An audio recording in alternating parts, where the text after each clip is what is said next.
Hello guys! Matagal ka na bang naglalaro ng Call of Duty?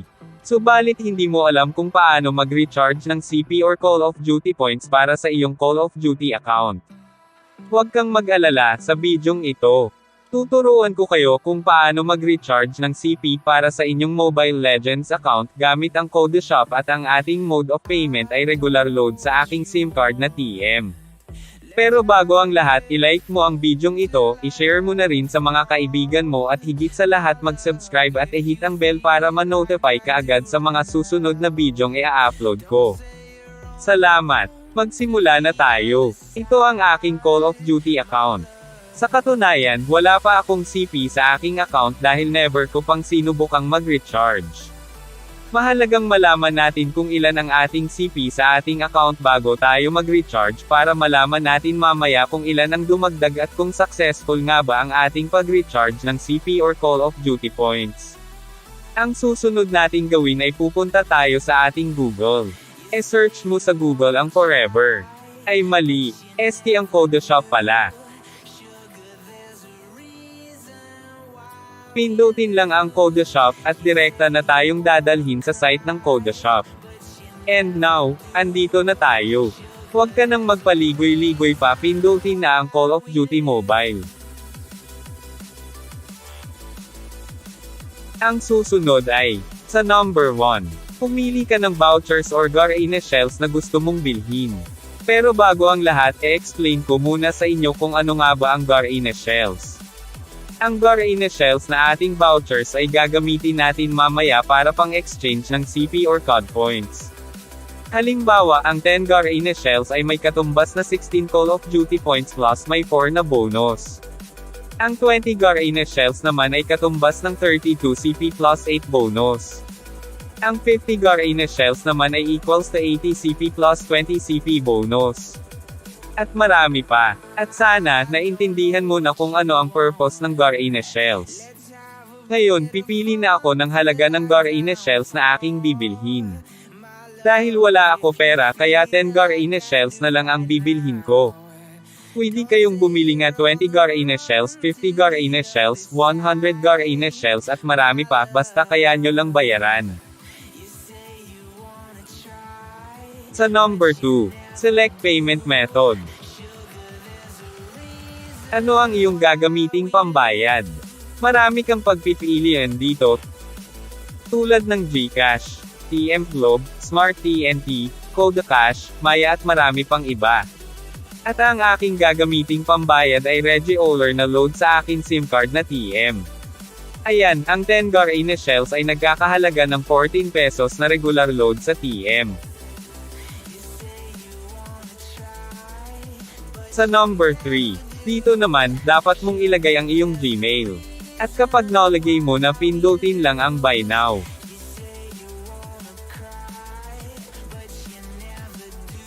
Dito naman ay ilagay mo ang iyong SIM card number para dito mamaya magti-text ang Code Shop para sa iyong authentication code at dito ibabawas ang iyong bayad sa pagbili ng COD points.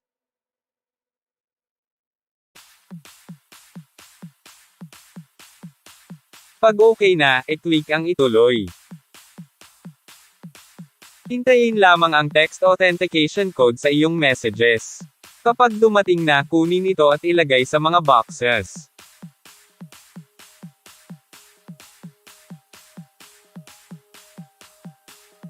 Maghintay ka lang. Kapag ganyan ang lumabas, ibig sabihin okay na. E-scroll down mo lang at pindutin ang bumalik sa Garena Shells vouchers.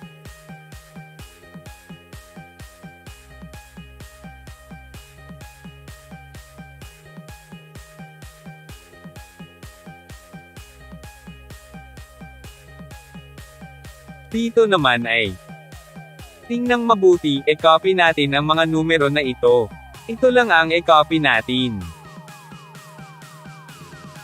Okay, kapag na-copy mo na, pindutin ang Redeem Now.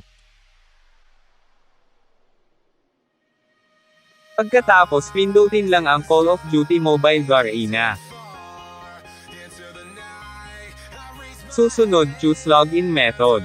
Kung naglo-login ka sa iyong Call of Duty account gamit ang Garena, pindutin mo ang Garena. Pero kapag nag-lologin ka naman sa iyong Call of Duty account gamit ang Facebook mo, pindutin mo ang Facebook. Sa akin kasi sa Facebook ako nag-lologin. Just click continue. Dito naman ay pindutin lang ang Garena prepaid card. Susunod, naalala nyo kanina ang ni-copy ko ng mga numero. Dito natin yun paste. Kapag na-paste nyo na, pindutin lang ang confirm.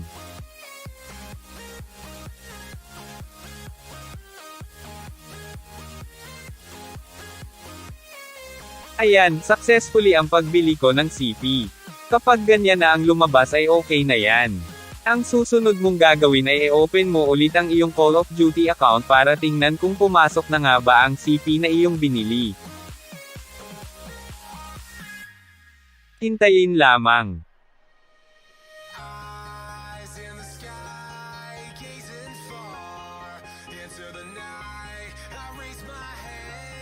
Ayan na nga, pumasok na ang aking biniling Call of Duty points or CP.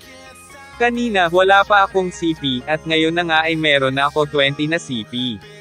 10 Garena shells equals 20 CP. Ayan na nga guys ang ating tutorial video tungkol sa kung paano mag-recharge ng Call of Duty points or CP sa Code Shop gamit ang regular load sa ating SIM card. Sana naman ay nakatulong sa inyo ang bidyong ito. Kaya karapat-dapat mong i-like ang bidyong ito at mag-subscribe na rin. Paalam na guys, kasi may laro pa kami ng jowa ko sa Battle of Royale. Bye!